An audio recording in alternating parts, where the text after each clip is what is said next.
Сьогодні мій перший виступ за 3 місяці. Але, звичайно, весь цей час байдики я не бив. Взагалі ніяких розваг не було, тому що я досі навчаю в нашому монастирі, в Серпентині, інших ченців і послушників, а також анагариків і сестер з монастиря Дхаммасара. На початку сезону дощів я трохи подорожував, їздив на конференцію психологів до Сіднея, а наприкінці сезону на ще одну конференцію з питань психологічного здоров'я до Сінгапуру. Тим часом я зробив добру справу для Австралії на великій конференції з усіма лідерами держави. Я намагався передати позитивні духовні вібрації людям, які керують нашою країною. Однією з причин, чому на такі заходи запрошують ченця, є позитивний настрій і вібрації, які може надати монах. Під час своєї нещодавньої промови я розмірковував про те, що в психології і в житті нам завжди радять мати позитивне ставлення до речей, до всього, що нас може спіткати протягом нашого життя. Чи то економічний крах, або смерть близької людини, чи то розрив у стосунках, загалом усі життєві злети та падіння.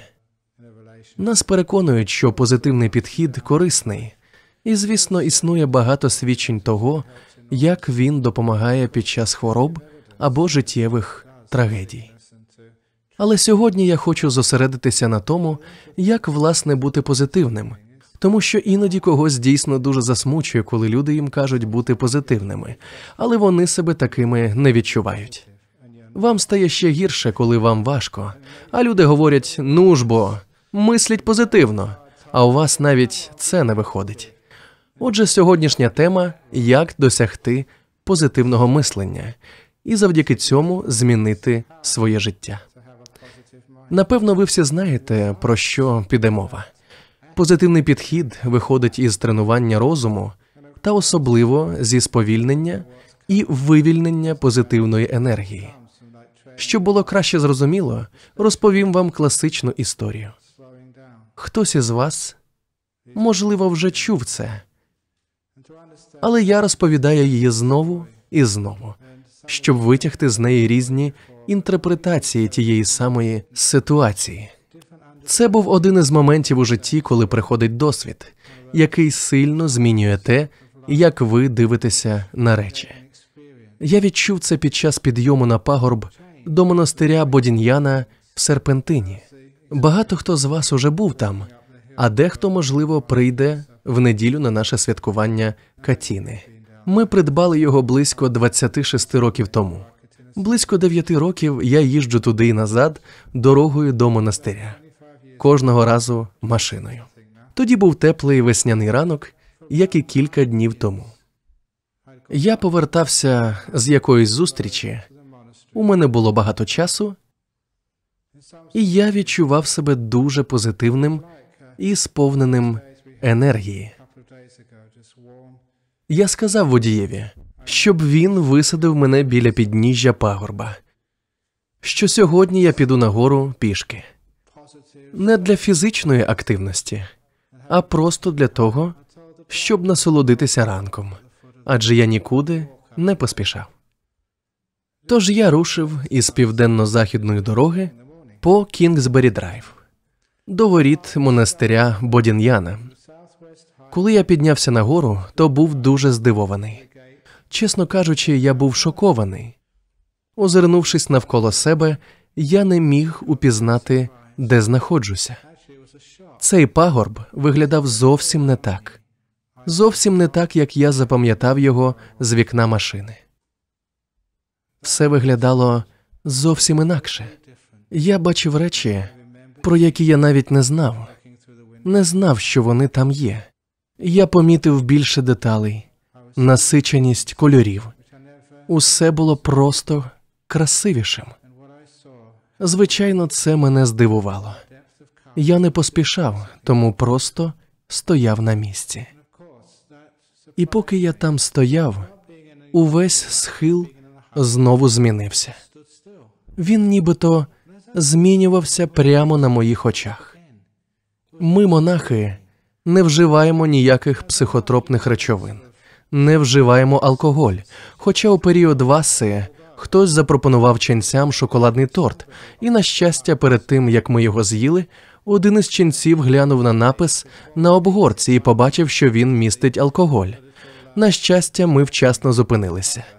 Іноді нам можуть подарувати шоколадний торт, а ми не певні, що туди не додали якогось алкоголю. Просто для смаку.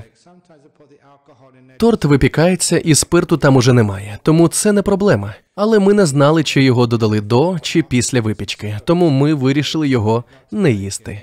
Ми подарували торт одному з наших відвідувачів, який із радістю погодився стати нашим піддослідним кроликом, дегустатором. Повернувшись за тиждень, він сказав, у ньому було багато алкоголю. Алкоголь не випарувався, тому ми правильно зробили, що були такими обережними. Інакше б ми повернулися до монастиря в кінці васи після обіду, і ви побачили б ченців, які співають і танцюють, і бозна що ще роблять. Це, напевно, не покращило б нашої репутації, тож треба бути дуже обережними. Ми не вживаємо нічого подібного, ми тверезі, пильні і уважні. Так що я тоді пережив момент, який іноді трапляється в житті, коли речі раптом виглядають дивно і починають змінюватися у вас на очах. Усе, що я бачив, було більш детальним і містило більше інформації. Раптом на схилі пагорба я побачив крихітні квітки, скелі та каміння різної форми, пророслі лишайниками. Я також помітив кору на деревах. Вона була неймовірно прекрасна. Кольори теж були дивні. А ще дивним було те, що кольори, всі навколишні кольори, стали яскравішими, насиченішими, глибшими та красивішими. Все довкола мене було дивовижним. Коли монах переживає щось подібне, він не тільки отримує від цього задоволення, але й потім обмірковує, що ж це власне було. Я вирішив проаналізувати цей досвід за допомогою науки, і мені стало зрозуміло, що здатність бачити речі... Наш зір – це хімічна реакція в задній частині ока, сітківці. З більшістю людей трапляється таке, що, побачивши щось, вони майже відразу переходять до іншого зображення. Тому попереднє зображення на тлі ока не встигає правильно сформуватися, а кольори не утворюються належним чином. Можливо, буде сформовано лише 10% від того, що існує насправді. Деталі нечіткі, оскільки не вистачає часу для того, щоб зображення правильно сформувалося. Але я йшов повільно. І для зображення на задній частині ока та для світла було достатньо часу, тому я міг побачити набагато повнішу картину з більшою кількістю деталей. Кольори були насиченішими, бо мали більше часу для прояву. Це проста фізіологія зору. Лише тоді, коли я стояв цілковито спокійно, мої очі мали достатньо часу для того, щоб повністю сформувати картину. І для того, щоб кольори, які були там весь час, могли повноцінно проявитися на задній стороні ока. А ще в мого розуму тепер було достатньо часу, щоб повністю проаналізувати цей досвід, як слід його оцінити, та на 100% насолодитися тим, що зі мною відбувається. І, звичайно, мені спало на думку дуже гарне порівняння, чому люди не мають позитивного ставлення до життя і чому вони життя не розуміють. Тому що занадто багато людей живуть так, ніби вони їдуть у швидкісній машині, дивляться у вікно та дуже швидко переходять від однієї справи до іншої. Тоді у нас не вистачає часу, щоб повною мірою відчути те, що ми наразі переживаємо. Ми встигаємо відчути лише 5 чи навіть 1% переживань, і нам уже треба переходити до чогось іншого. Зір, смаки, почуття – це все просто не встигає повністю сформуватися. Але коли ми йдемо повільніше, коли ми по життю рухаємося більш спокійним темпом, коли вибираємося зі швидких машин життя і їдемо на велосипеді, але навіть велосипед може виявитися занадто швидким. Злазьте з велосипеда та йдіть пішки, але ходіть повільно.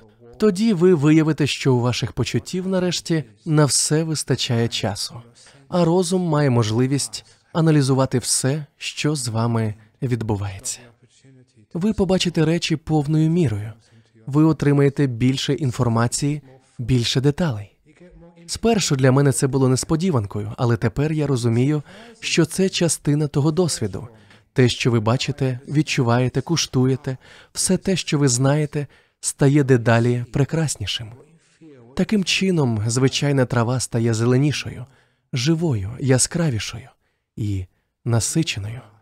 Зелений колір стає глибшим, але якщо дивитися з вікна машини, зелений колір буде пастельний, лише через те, що не вистачає часу. Після цього досвіду я, звісно, усвідомив, що це здебільшого те саме, що і сповільнитися під час медитації. Наприклад, під час курсу медитації або просто дати собі час на відпочинок, чи навчитися рухатися повільніше, коли це можливо. У нас є багато можливостей для цього. За таких обставин ви будете більше відчувати, отримувати більше інформації, і те, що ви побачите, буде яскравішим. Це позитивна психологія, тому що іноді пагорб може здаватися недосконалим. Можливо, там буде замало дерев чи недостатньо трави. Там просто звичайні австралійські кущі. А він мав би бути схожий на цілий японський або англійський сад чи ще щось. Але ні. Коли ви дійсно сповільнитеся і зупинитеся, ви побачите там цю красу. А тепер уявіть, що ви можете сповільнитися, зупинитися та побачити красу в інших речах навколо себе, які ми не встигаємо по-справжньому оцінити через шалений ритм життя. Наприклад, я, як монах, маю справу не лише з прем'єрами, як тут на острові Хейман. Іноді я спілкуюся з убивцями та гвалтівниками, коли йду до в'язниці. Бути монахом дивовижно. Ви бачите багато типів людей. Я зустрічаюся з насильниками, вбивцями, злодіями або людьми, які вчинили дійсно жахливі злочини. Щоразу трапляються дивовижні речі, тому що я вмію йти повільно. Я можу дивитися на людину так само, як на пагорб, і я помічу неймовірну красу трави. Я бачу скелі та речі, яких раніше не помічав. Я бачу кору на деревах. Навіть мозаїчна текстура стає красивою. Тому, подивившись на когось, хто вбив дитину, я побачу речі, які більшість людей ніколи не помітять. Я бачу їхню дивовижну красу. Це чудовий тест. Легко побачити красу на пагорбі, але відкрити красу в людях, ув'язнених протягом багатьох років, складніше завдання. Але що станеться, якщо ви це зробите? Якщо у вас позитивне ставлення до життя, ви зможете знайти красу в найнесподіваніших місцях. Уже багато разів я маю змогу переконатися, як це насправді може бути корисно. Ув'язнений убивця або гвалтівник потім відчувають, що їх хтось поважає. Це дивовижна зміна для людини, яка скоїла такий вчинок. Така людина потрапила до місця відбування покарання, до в'язниці. Це їм приносить душевні муки, і вони це поважають. Для них це небувалий досвід зустріти когось, хто дивиться на них і бачить щось прекрасне і хороше. Це змінює і їхній погляд на самих себе. Ці люди поважають мене за мою відвертість і щирість, і думають, що якщо я бачу в них красу, то, можливо, вона там насправді є. І вони починають самі її шукати. Вбивця починає бачити іншу сторону своєї особистості, хорошу сторону. Коли вона починає зміцнюватися та рости, ви побачите, що після звільнення вони будуть зцілені. Причина їхнього злочину – хвороба, жорстокість чи щось інше – той біль, який дозволив їм зробити щось погане, зник. І у своєму теперішньому та майбутньому житті, вони більше ніколи не зроблять нічого подібного. Це неймовірно. Такий підхід підтвердився у мене, коли я виступав на конференції Інституту психологічного здоров'я в Сінгапурі в минулі вихідні. Там також були присутні представники колишньої лікарні Вудбридж, яку зараз перенесли і перейменували, можливо, через її помилкову асоціацію з психічними захворюваннями. І я був дуже радий, що після моєї успішної промови один чоловік, відданий християнин, запитав мене, чи не могли б ви прийти і благословити моїх пацієнтів? Дайте нам, будь ласка, буддійське благословення. Ті з вас, хто знайомі з Сінгапуром, знають, що це багато значить. Коли я розмовляв із ним та іншими працівниками та керівниками відділень, вони сказали, що філософія цієї лікарні полягала в тому, щоб зосередитися на тій частині пацієнта, яка є здоровою, товариською, доброю чи розумною. Вони не акцентували уваги на психозі.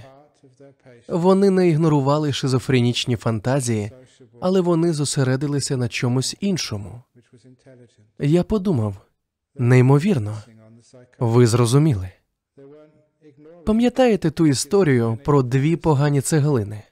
Адже коли ми зосереджуємося на чиїхось помилках, на тому, що люди іноді поводяться неадекватно, у них галюцинації, або вони жорстко ставляться одне до одного, ми перетворюємо цю людину на когось, хто весь хворий, а не лише його частина.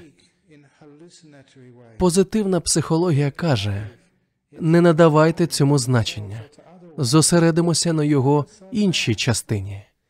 Занадто часто ми зосереджуємося саме на дисфункції.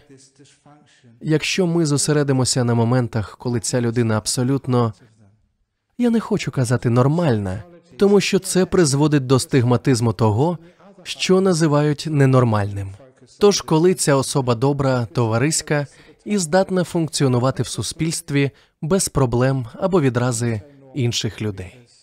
Якщо ми зосередимося на їхній кращій стороні, це призведе до їхнього зцілення. Це важливий психологічний ефект. Я був дуже радий, що нарешті хтось це зрозумів. Можливо, якщо ми захворіємо. Я не знаю, скільки людей усвідомлюють, що коли у них, наприклад, рак молочної залози, то більшість органів не мають раку. Є й інші частини тіла.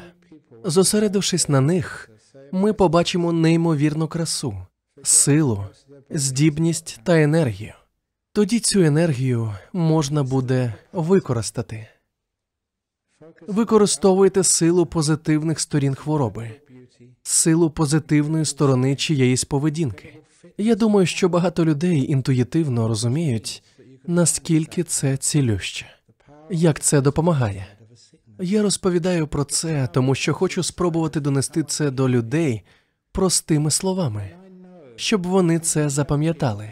Якщо у вас є сад, і ви в ньому поливаєте бур'яни, то ці бур'яни продовжать рости і згодом займуть весь сад.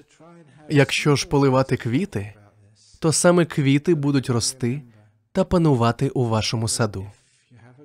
Те, що ви поливаєте, на чому зосереджуєтеся, те й росте у вашому житті. Це один з чудових способів подолати хвороби, трагедії, відхилення або психологічні проблеми, позбутися страждань та горя. Якщо ми зосередимося на печалі, її причині, на нашій проблемі, то, звичайно, вона буде лише погіршуватися. Я це помітив. Саме сьогодні мені про це нагадали, бо я їхав до міста і проїжджав повз Observation City в Скарборо, де деякий час тому виступав із доповіддю на конференції про горе та втрату. Багато з вас вже, напевно, помітили позитивне ставлення в буддизмі. Ми вчимося, як відпускати речі і як подолати біль від утрати близької людини. Ми відпускаємо її так само, як і цей біль, та рухаємося далі.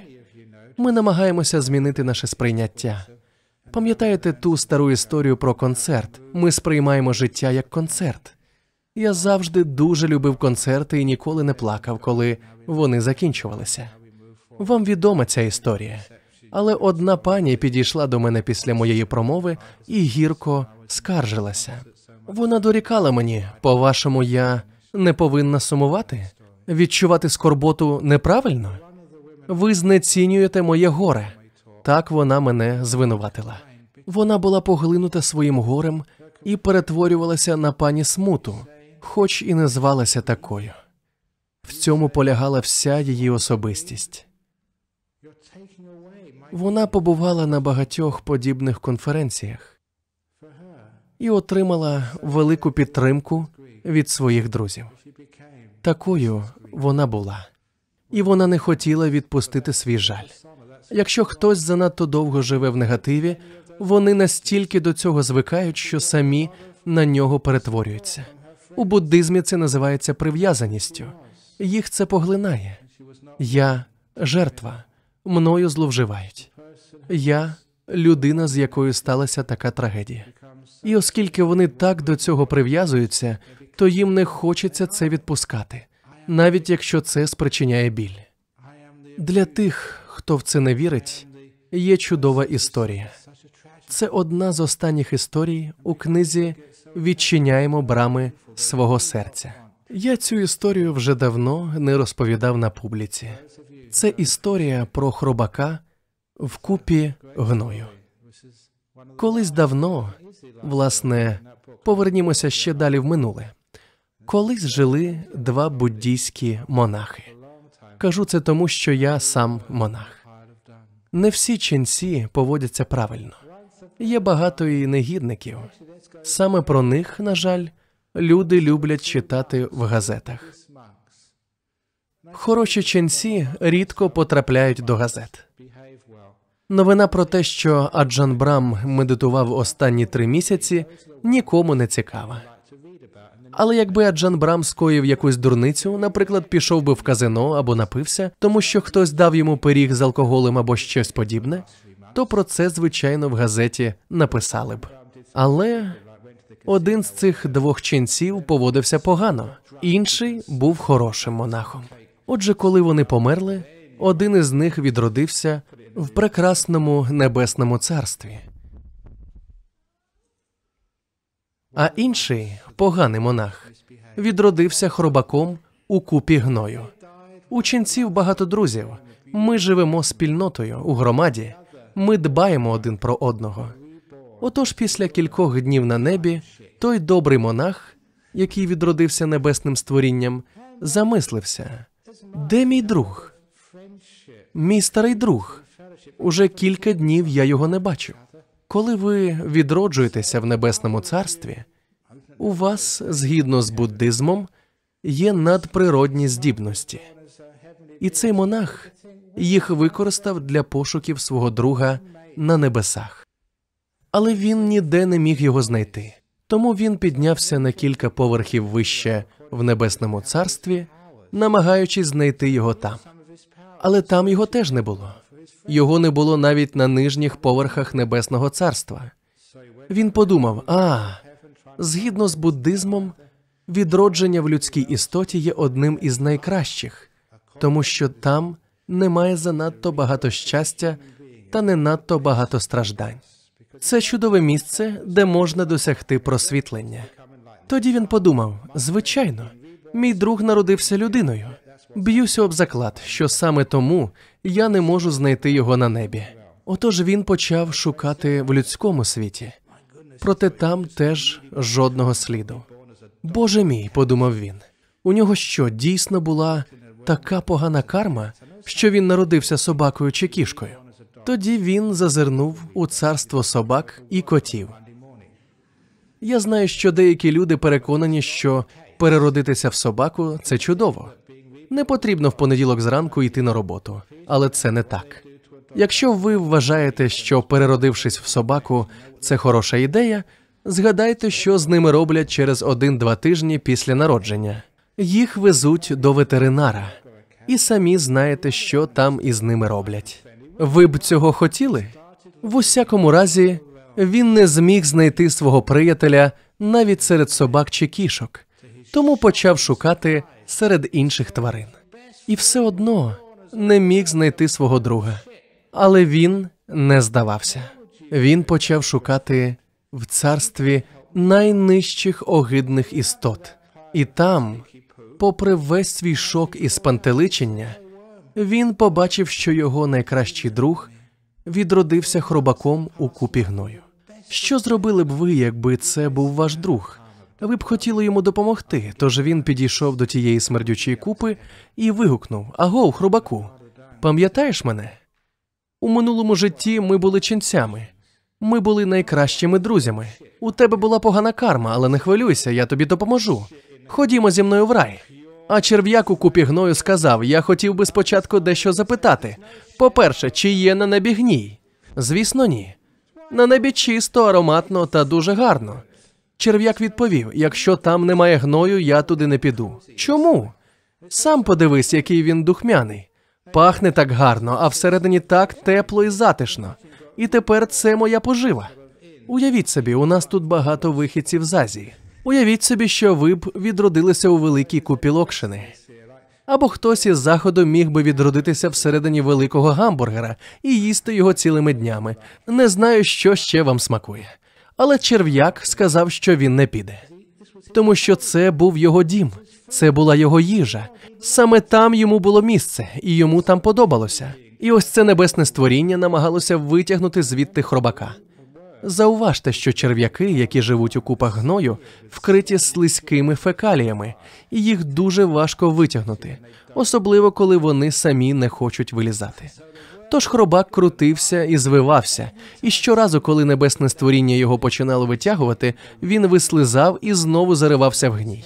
Уявіть, що ви щось на зразок вищого створіння, і ви мусите запхати руку в таку смердючу купу.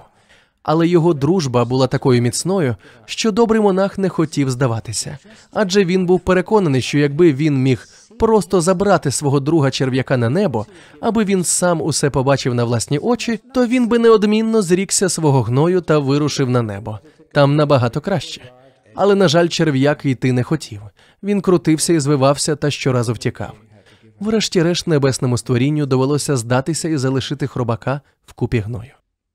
Я часто розповідаю цю історію, бо навіть не знаю, скільки вже років я тут викладаю, намагаючись залучити вас. Ви б хотіли змінитися? Іноді в п'ятницю ввечері мені вдається на вас вплинути, але ще не прийшовши додому, ви забуваєте мої настанови. Те саме відбувалося з тією дамою, яка була в траурі. Її неможливо було витягнути з гною. Вона була прив'язана до нього. Їй подобалося так жити, і це так сумно бачити. Але як з цього можна вибратись? Позитивна психологія має свої нюанси. Недостатньо просто думати або пояснювати. Недостатньо просто провести лекцію і таким чином змінити світогляд людини. Люди самі мають це відчути. Ви маєте усвідомити, що це гній, і єдиний спосіб зробити це – дізнатися більше, сповільнивши свій темп. Тому що чим повільніше ми йдемо, тим глибше бачення світу ми маємо. І чим глибше ми бачимо, тим більше відкриваємо для себе дивовижну, позитивну сторону життя.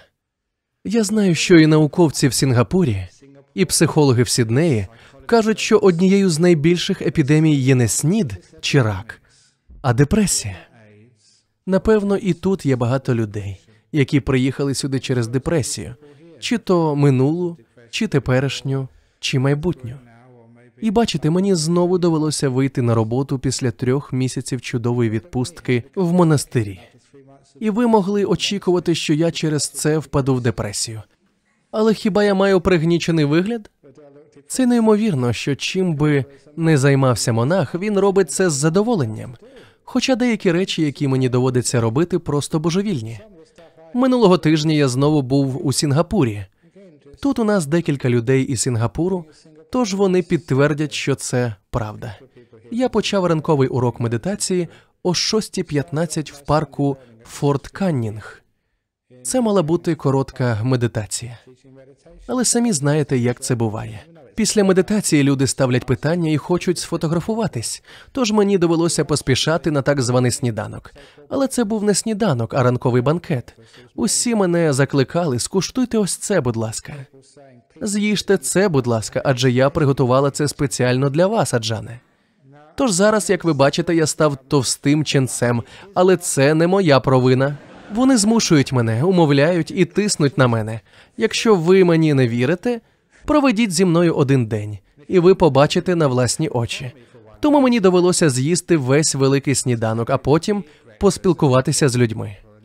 А потім, щойно це закінчилося, я пішов на ранкове служіння в буддійське товариство, де мала бути годинна промова, але вона затягнулася через запитання від публіки. Після цього мав бути обід. Але під час обіду люди підходять до мене і просять автограф у книжці.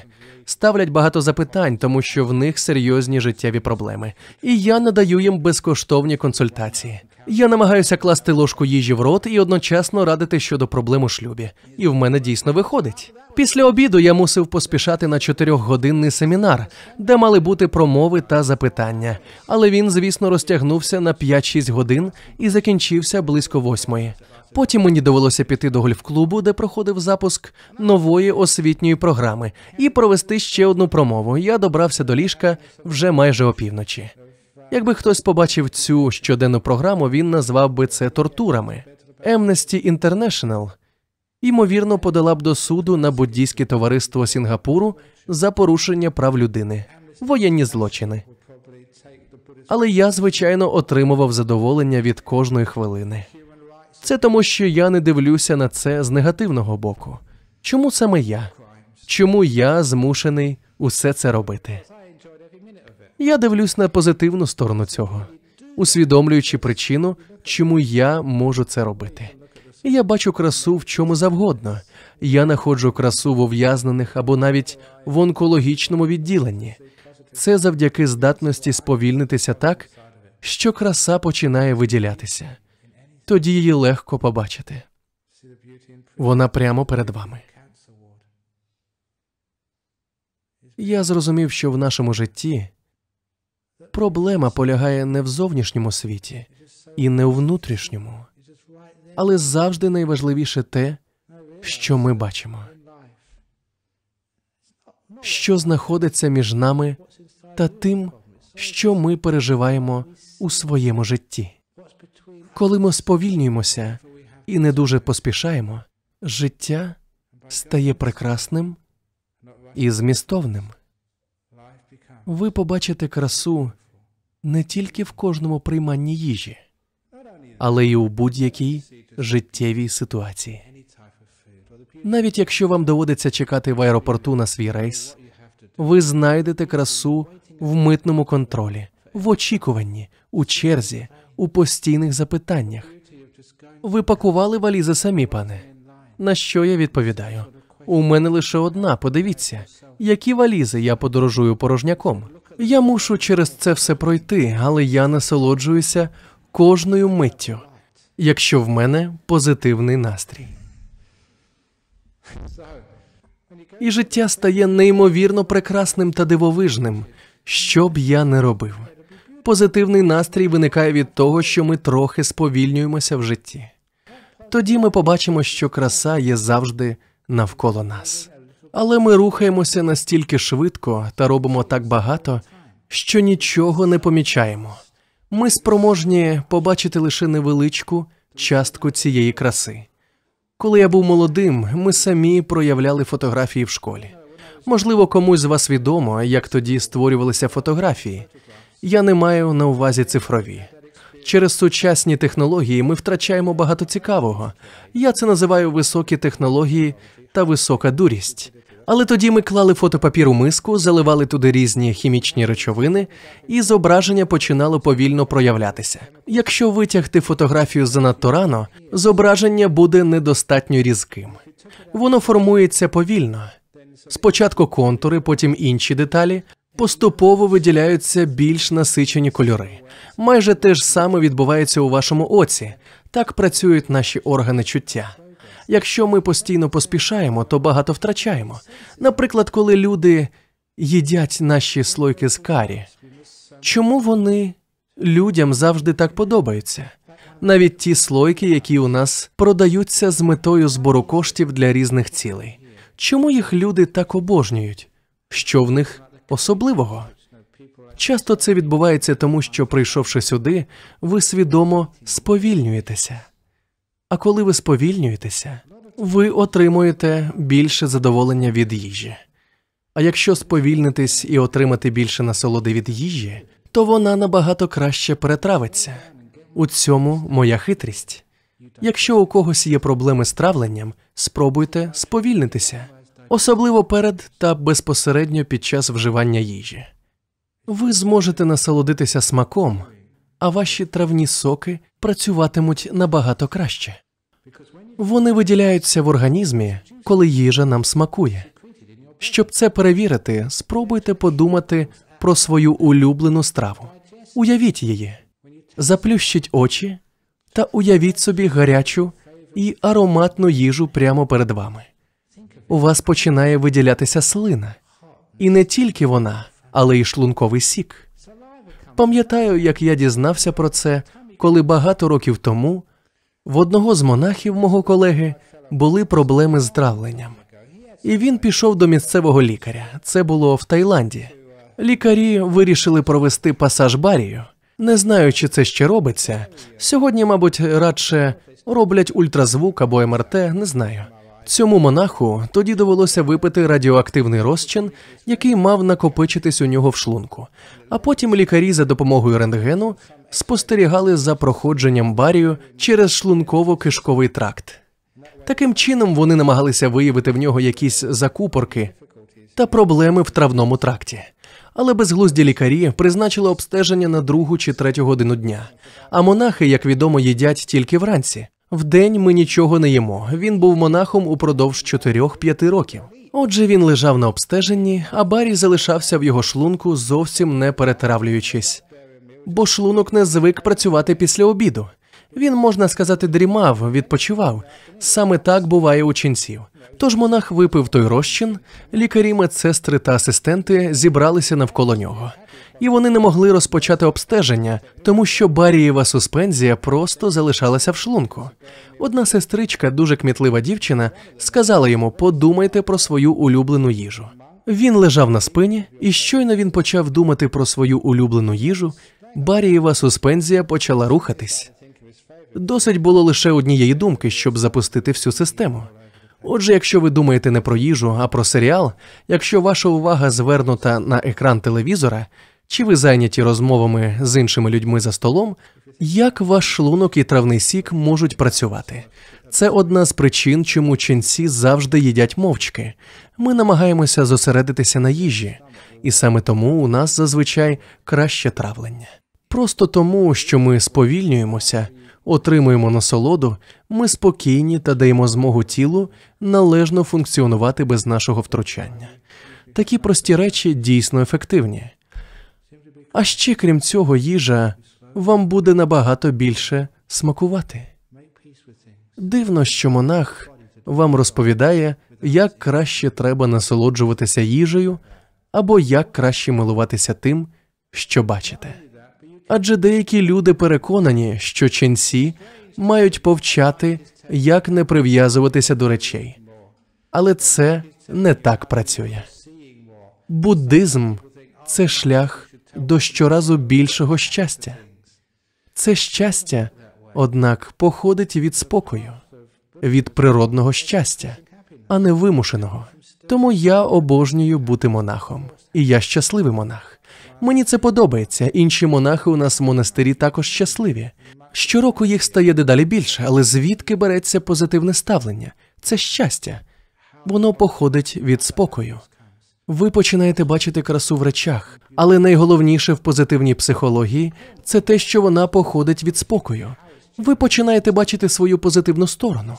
Ви дивитесь на себе і усвідомлюєте, що ви неймовірно прекрасна особистість.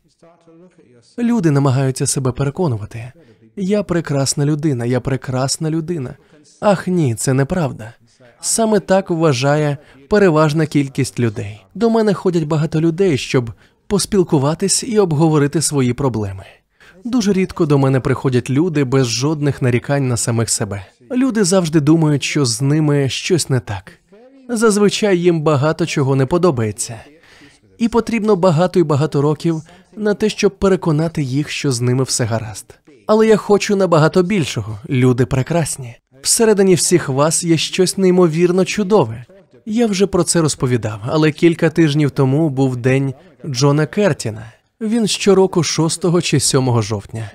Річниця, коли Джон Кертін помер, чи коли він був обраний прем'єр-міністром, чи щось на кшталт цього. І 4 роки тому, того дня, університет Джона Кертіна нагородив мене медаллю. Медаллю Джона Кертіна за допомогу суспільству, за діяльність на благо інших людей. За рік після того, як я отримав свою медаль, я подумав, що якщо люди прийшли подивитися на вручення моєї нагороди, то піду і я подивитися на їхнє вручення. Тож я прийшов на церемонію з думками, що я просто виконую свій обов'язок. Але я був дійсно вражений тим, що я там побачив. Тому що там були люди, які зробили дуже багато хорошого для світу та особливо нашої країни, і були за це нагороджені. Щоразу я дивувався тому, скільки люди віддають та допомагають іншим. Це мене надихнуло, тому я почав ходити туди щороку.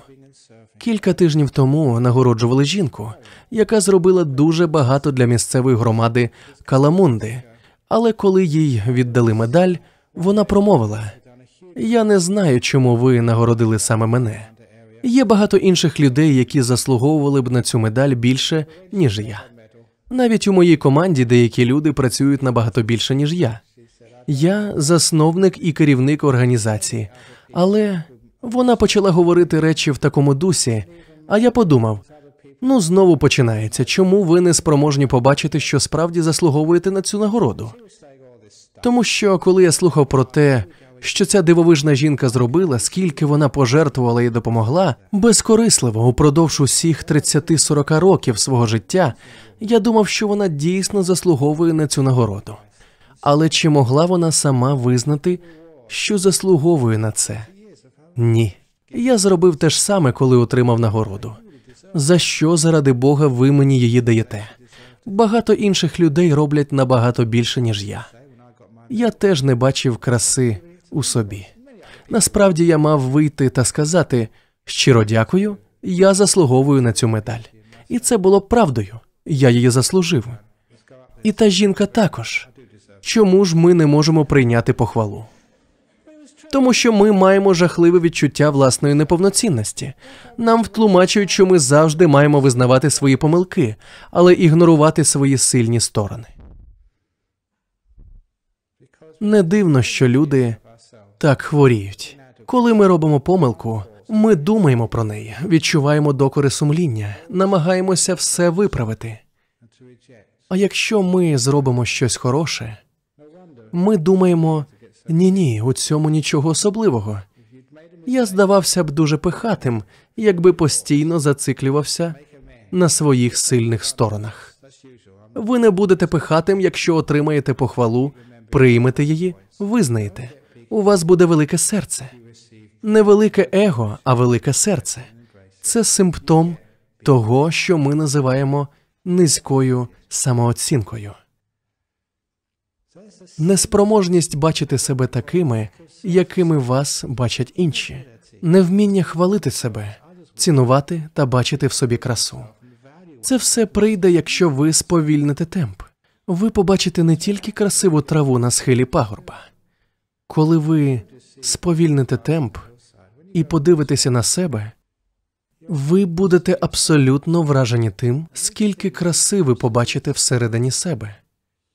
Ви ніколи її не помічали, тому що ви живете занадто швидко, щоб її побачити. Коли ви сповільнюєтесь, відбуваються дивовижні речі. Ви розквітаєте, ви розкриваєтесь, і щось всередині вас чого ви ніколи раніше не бачили, раптом з'являється прямо перед вашими очима. Щось прекрасне, красиве, казкове. І ви дивитеся на себе та думаєте: отакої, зі мною все нормально. Власне, більш ніж нормально. Дивовижно. Чому це так важко прийняти? Навіть саму думку про це. Дехто з вас кривиться, лише думаючи про те, що себе можна вважати чудовими, дивовижними, прекрасними. Ви можете це зробити, і тоді це станеться. Отже, коли люди починають сповільнюватися, медитувати, жити спокійнішим життям, вони починають набагато більше себе поважати, навіть захоплюватися собою. Те, чим ви в собі захоплюєтесь, що поважаєте, це як квіти, які ростуть та розростаються. Зрештою, вони захоплять весь город та переважатимуть над бур'янами. Щойно ви помітите в собі красу, оціните та приймете її, вона почне зростати. А всі інші дрібниці, усі ваші помилки, негатив та інші речі, які спричиняють так багато проблем у житті, зникнуть. Знаєте, як це називається? Шлях до просвітлення, шлях до свободи, шлях до радості і щастя. Я зосередився на цьому, на позитивному ставленні до себе, до інших, до життя взагалі, навіть до смерті.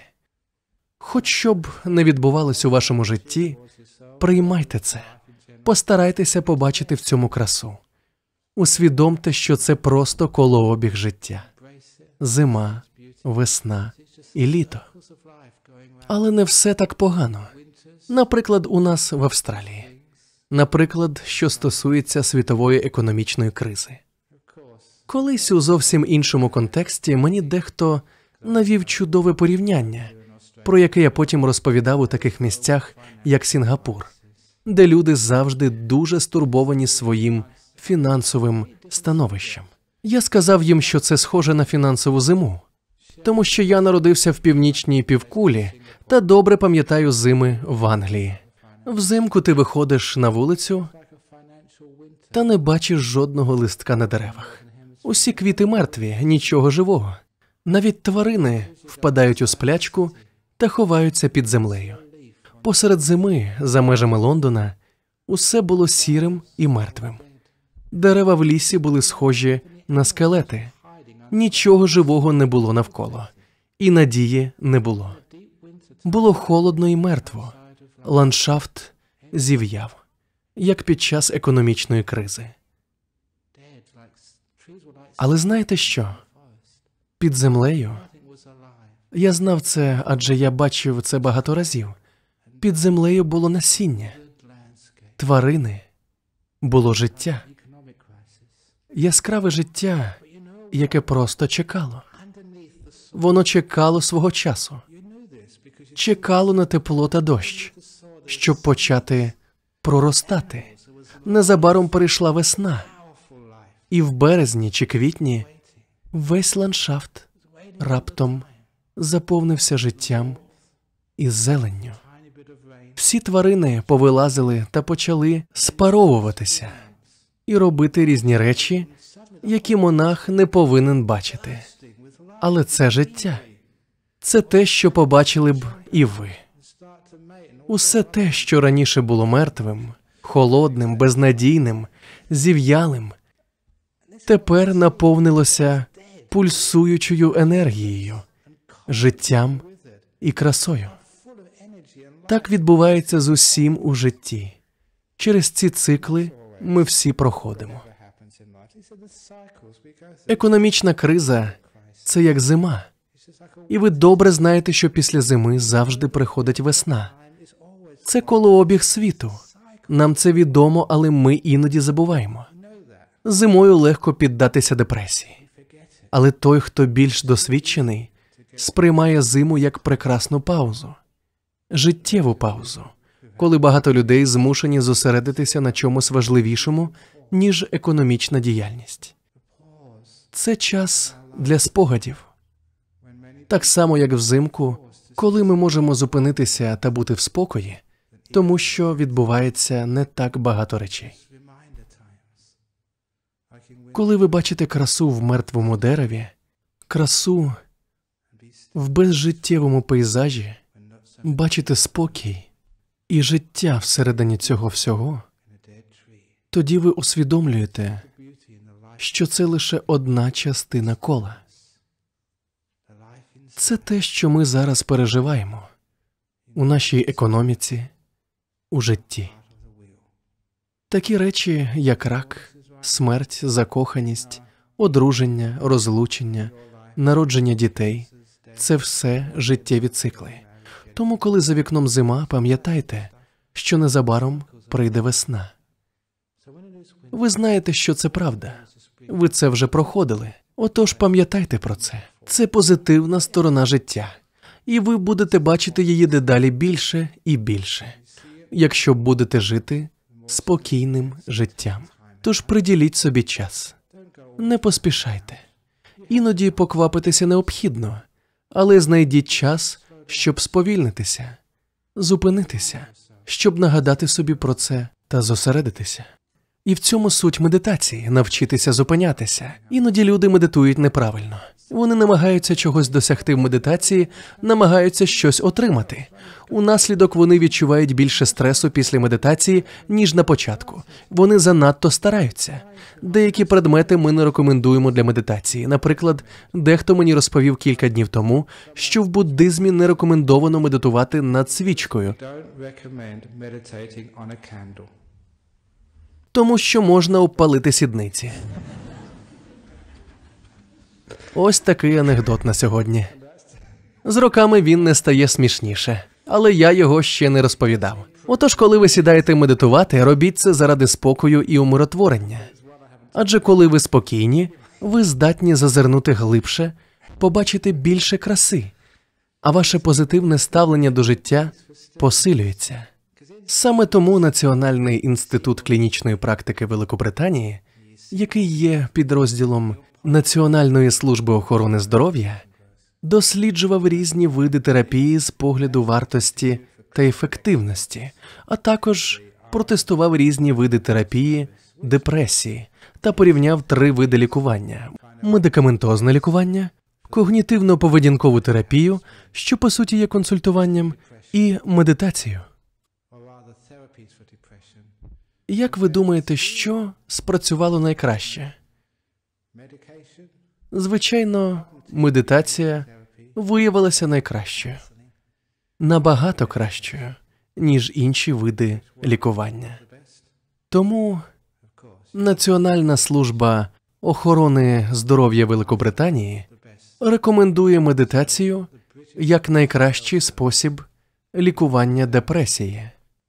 Дуже хотілося б, щоб вони знайшли достатньо людей, які б їй навчали. Медитація працює. Сподіваюся, що сьогодні я вам показав, чому саме вона працює. Стан спокою розкриває красу, силу та енергію. І з усією цією силою, енергією, позитивом і красою, ви не просто можете вилікувати депресію, ви можете створити прекрасний новий світ. Ви оціните власну красу і, відвідавши ув'язнених у в'язниці, зможете помітити, як вони змінюються, начебто пройшовши через катарсис. Якщо ви можете побачити красу в ув'язнених, гвалтівниках, вбивцях, то що ж уже казати про інших людей? А що ви можете зробити для себе, щоб зцілитися, вирости, щоб зараз і назавжди вирватися з купи гною та піти до раю? Саме так ми стаємо позитивними. Дякую за увагу.